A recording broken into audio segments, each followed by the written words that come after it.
tam şurasından vurulan İskender ölüyor mu? İskender'i Devran yerine Gülce'nin vurması şok olayların başlangıcı olacak ve tüm planları değiştirecek. Devran'ın yeni hedefi ve yapacağı ince plan önümüzdeki bölüme damga vuracak. Peş peşe vedaların yaşandığı dizide yeni vedalar yolda mı? İmre ve Devran'la ilgili yaşanacak bomba sürprizler ise herkes ekranları kilitleyecek. Deha'nın reytingleri ne durumda? Şu anki reytingler ikinci sezon için yeterli mi? Tüm bunlardan ve daha fazlasından sadece 5 dakikalık bu videomuzda bahsedeceğiz. Her saniyesini dikkatle dinleyelim. Devran'ın asıl planı İhsan'ı devreden çıkararak İskender ve Cesur'un para kaynağını kesmek ve ellerini kollarını bağlamaktı. Fakat Tim'in vurulması ve sonrasında ölmesi tüm işlerin gidişatını değiştirdi. Bu olayla sarsılan Devran, geçici çözümler ve sürekli karşılıklı hamleler yerine doğrudan İskender'i ortadan kaldırarak kökten kurtulmak istedi. Ancak Gülce, Devran'dan önce davranarak bir keskin nişancı gibi İskender'i tam orasından vurdu.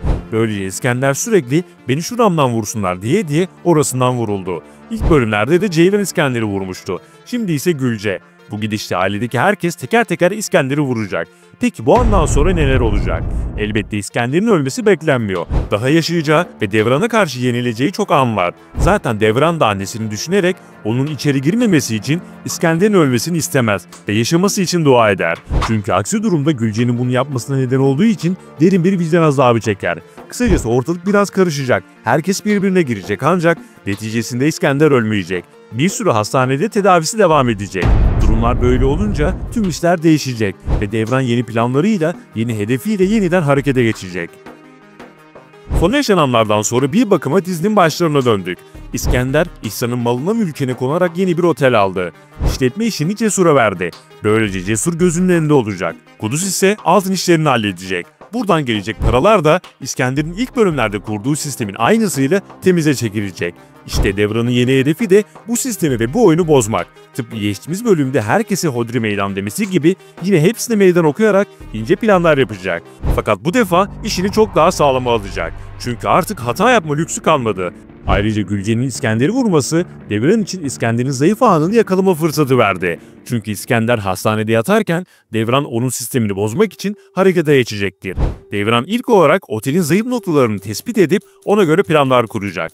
Bu süreçte Cesur'la yine sık sık karşılaşacak ve karşılıklı akıl dolu ters köşeler yaşanacak.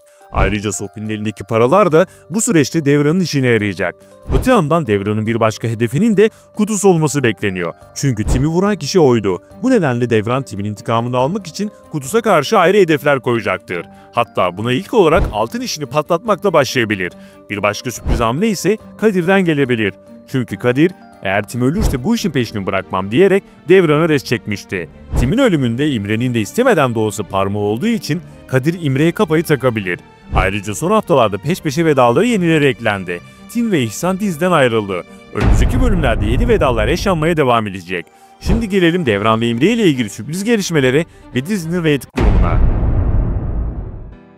Beklenildiği gibi bu ikili arasındaki yakınlaşma artık üst seviyeye çıktı ve karşılıklı ilanı açlar edildi. Ancak İmre'nin son hamlesi Devran için büyük bir hayal kırıklığı ve güven sarsıcı oldu.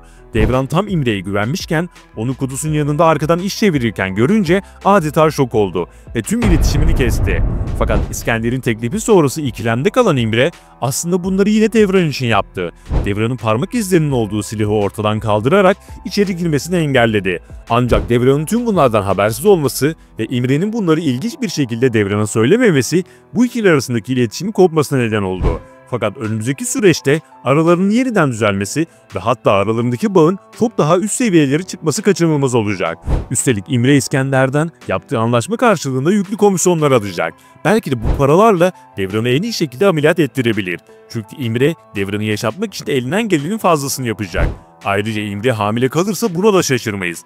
Son olarak dizinin reyting sonuçlarına baktığımızda bu hafta alınan reytinglerle geçen haftaya göre 2 kategoride düşüş, 1 kategoride yükseliş yaşandı.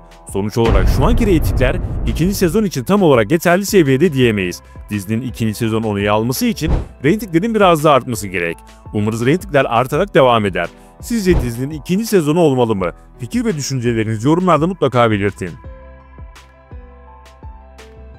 Yeni içeriklerden anında haberdar olmak ve kaçırmamak için bildirimleri açabilirsiniz. Ayrıca videoyu beğenerek destek vermeyi unutmayalım. Bir sonraki videomuzda görüşmek üzere. Hoşça kalın.